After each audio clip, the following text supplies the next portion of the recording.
Hey, it's Fabienne.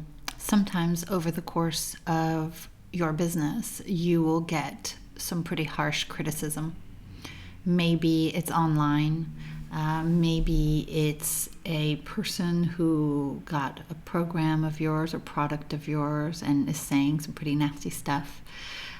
Sometimes it's a former employee who goes and writes a review on an anonymous site that you happen to find 6 months to a year later, like happened to one of our members, and you read it and you're absolutely devastated by the things that are said and that are now living there on the internet.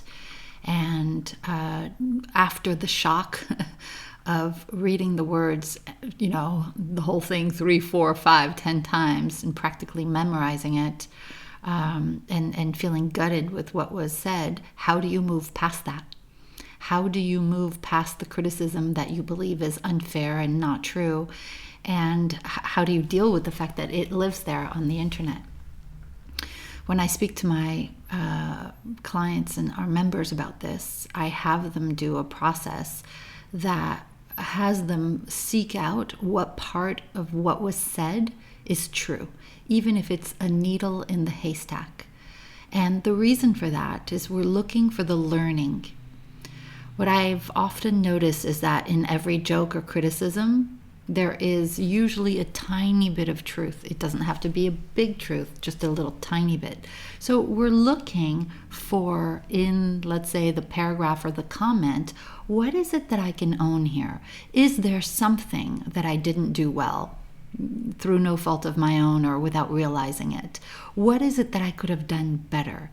And when you look for it and you're going at this with an open heart and not so focused on your ego, but on making things better, sometimes you can find a little tiny thing, but perhaps it's a bigger thing, that if you're being honest with yourself, you could have done differently. And what we're looking is to pull that out and then to learn from that and make changes so that going forward, this doesn't happen again. And in a way, we can be grateful for the person who put this online because they're preparing us for our next big level, right? Even though it was kind of a dark angel and something that didn't feel good.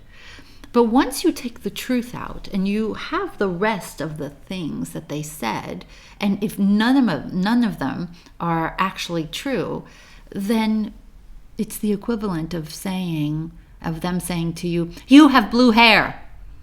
And unless you have blue hair, it can't touch you because you'll say, well, obviously I don't have blue hair, so this person is crazy. And imagine that the person just kept saying, "You have blue hair, you have blue hair, you have blue hair." If it's not true, then it's not true. And you don't have to let it affect you. And so I want you to consider their criticism, even if it's really inflammatory, even if it's really mean, perhaps the grain of sand in your oyster that can create this beautiful pearl, and the rest of it you can just ignore. Okay? Hope that helps. Lots of love.